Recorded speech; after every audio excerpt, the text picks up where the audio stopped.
Jangan kemana-mana, masalah biang keroknya skincare overclaim.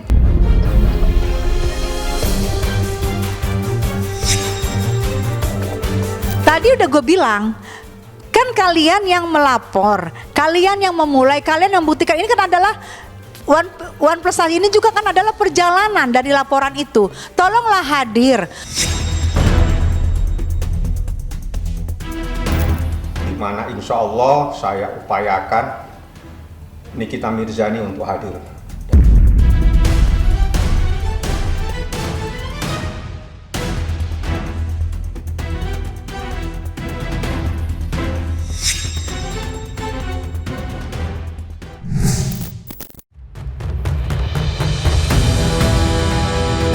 Gugatan artis Nikita Mirzani terhadap pengusaha skincare Reza Gladys terkait dugaan One Prestasi akan digelar minggu depan di Pengadilan Negeri Jakarta Selatan.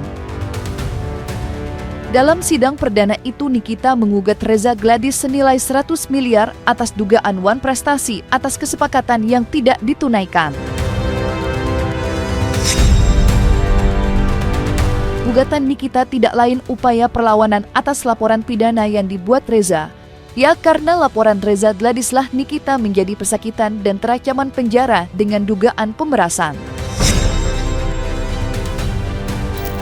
Perseteruan panas Nikita dengan pengusaha skincare itu mengundang perhatian sejumlah kalangan tidak terkecuali artis Tessa Mariska. Lantas apa kata Tessa Mariska atas gugatan Nikita terhadap Reza Gladys atas dugaan One Prestasi yang akan disidangkan minggu depan? Jadi unsur-unsurnya yang bisa dipenuhi itu ada 4. Satu, orangnya dewasa, tidak di bawah umur, tidak dalam keadaan ODGJ, tidak dalam keadaan tidak sadar, pokoknya sehat secara lahir batin dua-duanya. Terpenuhi, RG sehat, NM sehat. 2, cakap secara sadar bahwa adanya kedua belah pihak. Adanya kedua belah pihak. Pihak RG dan pihak NM ada lewat. 2, mereka dalam keadaan dewasa, tidak anak kecil, tidak di bawah umur, tidak ODGJ, lewat ya. 3, adanya barang yang akan dijanji, yang istilahnya apa nih yang akan dijanjikan, adanya itu 3. Terus 4, adanya klausal yang halal, bahwa barang yang akan kita bikin perjanjian ini dalam keadaan halal, artinya tidak bersengketa. Nah kan skincare-nya tidak dalam keadaan bersengketa, tidak dalam keadaan tuntut menuntut. Jadi 4 dari yang 1320 itu sudah terpenuhi menurut gue. Gitu loh. Kalau kan gue baca juga. Menurut gue 4 itu udah kepenuhi yang untuk 1320 itu. Sekarang perjanjian itu mungkin menurut RG, ya udahlah penting perjanjian melalui iPhone, udah bisa. Yang penting 4 unsur tadi kepenuhi, 4 unsur tadi yang baru gue bilang. Gitu loh. Itu menurut gue. Jangan kemana-mana, masalah biang keroknya skincare overclaim.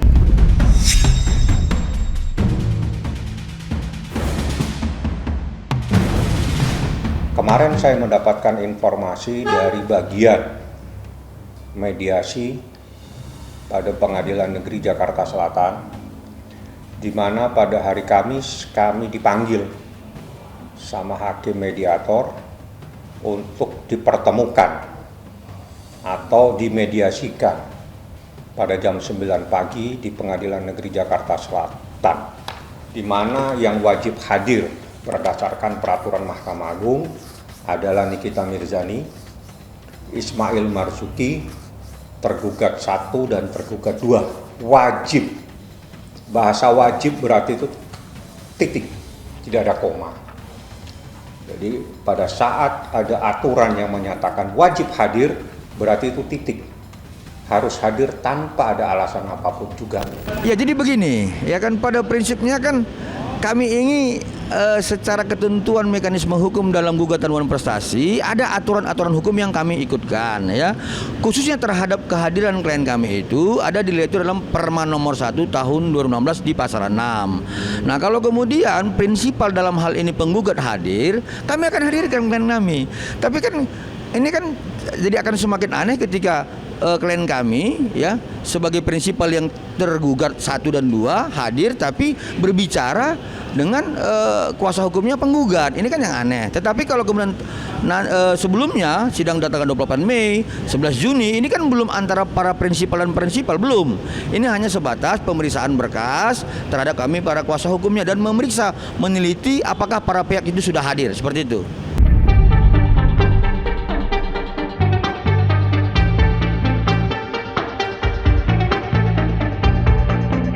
Sidang perdana gugatan dugaan wan prestasi yang dilayangkan Nikita terhadap Reza Gladys bisa dikatakan akan menjadi ajang pertemuan keduanya setelah terlibat perseteruan sengit yang berujung pelaporan dan penahanan yang dialami Nikita. Pertemuan keduanya kemungkinan akan terjadi pada agenda sidang mediasi yang mewajibkan penggugat dan tergugat bertemu untuk mencari jalan tengah terbaik bagi keduanya. Menanggapi hal itu, kuasa hukum kedua belah pihak memastikan akan menghadirkan kliennya dalam persidangan. Namun yang menarik gugatan Nikita senilai 100 miliar sukses menarik perhatian sejumlah kalangan. Mengingat 100 miliar bukanlah angka yang kecil, dan akan seperti apa pertemuan kedua nanti di dalam persidangan? Oke, kalau melihat 100 M ya kita pingsan, gede banget gitu ya. Jangan melihat 100 M ya, tapi lihat kenapa Niki bisa mengajukan 100 M itu. Karena Niki yang merasa dia hampir 100 hari sudah ada dalam tahanan. Kerugian-kerugian kontraknya dia, mungkin dia sebelumnya sudah berkontrak dengan perusahaan besar, bertepatan dengan hari yang dia ditahan, atau dalam jangka waktu sampai sehari ini kontrak-kontrak dia batalkan. Dia yang lebih tahu. Kok kan nanti kan di bukti-bukti di persidangan kan akan dia serahkan kerugian-kerugian dia alamin. Jangan lihat gedenya. Karena kita lihat Niki itu sudah dari tahun 2004 kayaknya sudah ada deh. Dari tahun 2005 pun sudah ada dia. Lihat namanya Niki, lihat mungkin kontrak Niki ada kontrak besar yang dia batalkan. Selama 100 hari dia di dalam, dia sama sekali tidak mencari nafkah. Belum lagi nama baiknya. Itu yang gak ada harga sayang, nama baik. Karena jejak digital buat lu, buat anak lu, buat cucu lu, buat keturunan lu, jejak digital terpampang nyata. Kalau lu sudah ditahan, itu nama baik tidak bisa 100 miliar kalau untuk nama baik. Karena sekarang banyak yang orang kalau nama baiknya sekali dia masuk akan menjadi sejarah buat kedepannya. Ada istilah dibilang, lu kan mantan napi, berarti buat sekarang lu akan diperberat karena dia mantan napi. Kan ada putusan hakim kan, dia dihukum agak ringan karena dia terbukti tidak pernah ditahan. Ada gitu kan? Itu yang tidak bisa dibayar dengan uang. Jangan dilihat dari 100 miliarnya. Dan itu juga nanti akan jadi pertimbangan buat jaksa. Karena Niki akan melampirkan bukti-bukti kontraknya, akan melampirkan kerugian-kerugian yang dirinci kan pasti kan. Nah itu nanti yang akan diputuskan oleh pengadilan. Bisa juga tiba-tiba pengadilan, oh gak pantas di 100 miliar, oke 500 miliar. Kalau yang namanya wajib itu adalah titik tanpa koma. Artinya diwajibkan datang tanpa syarat apapun, Anda harus hadir. Ya, saya akan menghadirkan Nikita Mirzani, insya Allah jam 9 pagi sudah saya akan hadirkan. Itu adalah rencana saya nanti pada hari Kamis. Mana insya Allah saya upayakan Nikita Mirzani untuk hadir. Dan dia pada saat kemarin saya memberitahukan hasil persidangan, dan saya juga meminta izin kepada Rutan supaya diizinkan Nikita Mirzani untuk hadir pada hari Kamis jam 9 pagi. Apakah nanti hadir, tapi yang jelas Nikita siap untuk hadir pada hari Kamis jam 9 pagi seperti itu.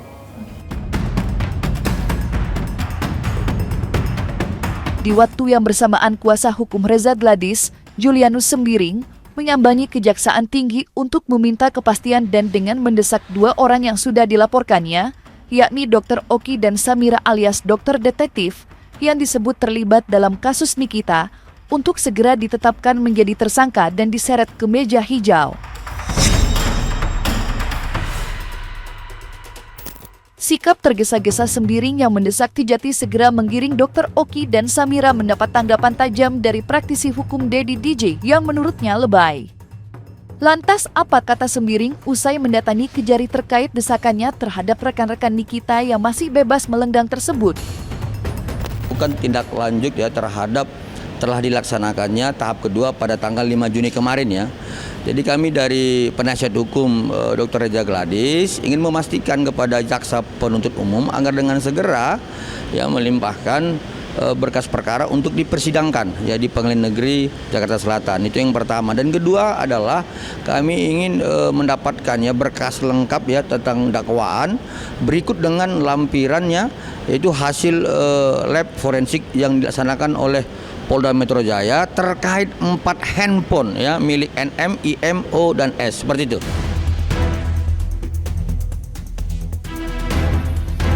Ya lebay aja sih kalau saya melihat, lebay aja itu. Itu secara otomatis nanti salinan dakwaan itu akan diberikan oleh jaksa penuntut umum nanti kepada pengacaranya terdakwa sebagai dasar nanti untuk membuat pembelaan atau melakukan eksepsi ya mungkin di awal-awal ya, untuk membuat jawaban menjawab apa yang didakwakan, apa yang didalilkan oleh jaksa penuntut umum terhadap terdakwa. Kalau pelapor justru pelapor itu sudah menyerahkan semuanya kepada jaksa penuntut umum dalam hal ini setelah melalui satu proses di mana dilakukan proses penyidikan oleh kepolisian. Artinya tugas pengacara pelapor itu sudah berpindah kepada kepolisian dan sudah berpindah kepada kejaksaan. Kita harus yakinlah kepada kepolisian dan kepada kejaksaan, mereka penegak hukum pasti akan bekerja secara totalitas, ya kan, akan bekerja seobjektif mungkin. Kan bukan sebagai apakah kita puas atau tidak puas ya, tetapi yang pasti adalah konstruksi hukumnya laporan klien kami itu bukan hanya terhadap 2 orang, tetapi lebih dari 2 orang. Laporan klien kami ya, saya garis bawahi, laporan klien kami ini lebih daripada 2 orang ya terhadap 4 peristiwa hukum. Jadi kalau kemudian penyidik dalam hal ini menetapkan hanya 2 tersangka, ya kami ingin mendalami berkas perkara itu, hasil forensik dari Sabil Polda Metro Jaya, khususnya terkait tentang percakapan si 4 handphone ini, yaitu NM, IM, O dan S, agar kami bisa melihat sebenarnya seperti apa keterkaitan peristiwa hukumnya, dan ini akan kita buka dalam fakta persidangan seperti itu.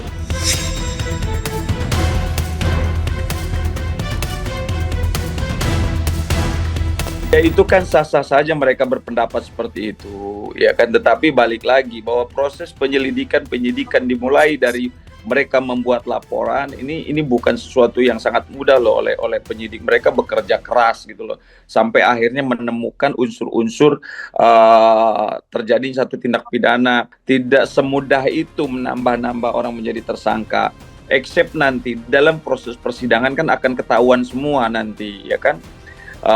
Bagaimana cara misalkan Nikita Mirzani memang kalau memang dia terbukti melakukan tindak pidana pemerasan gitu, nanti seperti apa prosesnya dari A sampai Z, ya kan, awal mulanya gimana, historinya, kronologisnya seperti apa, dan itu akan kebuka semua nanti.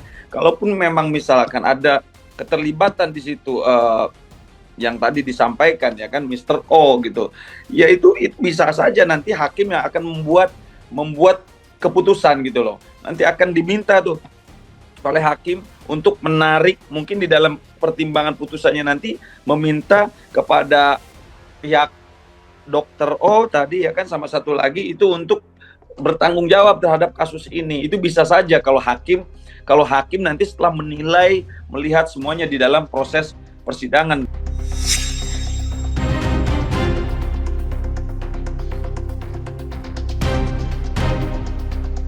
Nah, selesai sudah Cumi Lovers. Jangan lupa untuk like, subscribe, dan juga share channel YouTube Cumi Cumi.